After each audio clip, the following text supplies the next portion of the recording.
as Chrissy Hollenby steps into the Regent Theatre, she senses it. Still feeling a bit woozy.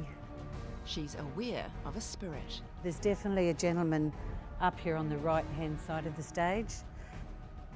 Actually, she senses a whole troupe. It's amazing how many spirits are actually here and around. It's lovely.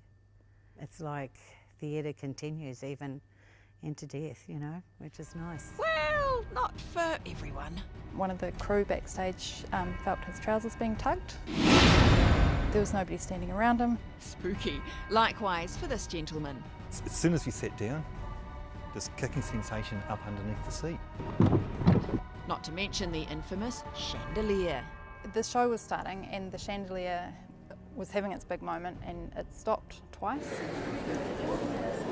And then the third time it worked perfectly with nobody having fixed anything.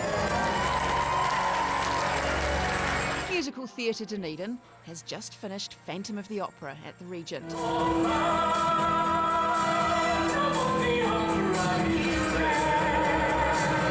It weaves a spooky tale of a deformed phantom and his obsessive love for the leading soprano. But the Regent will not be upstaged by any mere story. Over the past week, there have been some real-life supernatural happenings. One of the performers found that her hat, which was firmly pinned to her head, had been knocked off and was nowhere to be found. And then that curious kicking of seat 19. And as soon as the performance started, the kicking stopped. Then at half-time at the intermission, the kicking started again. What's your explanation? I've got no explanation for what it could be.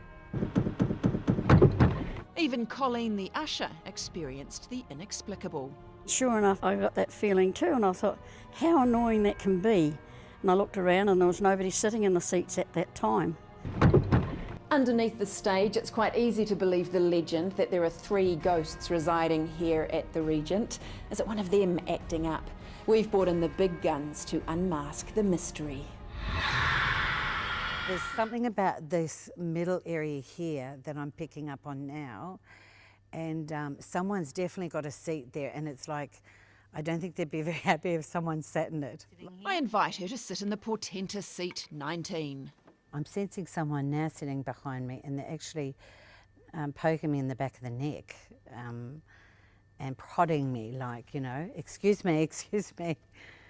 And it actually feels more like a young boy. With the show now finished, Regent staff are hoping their paranormal residents will calm down.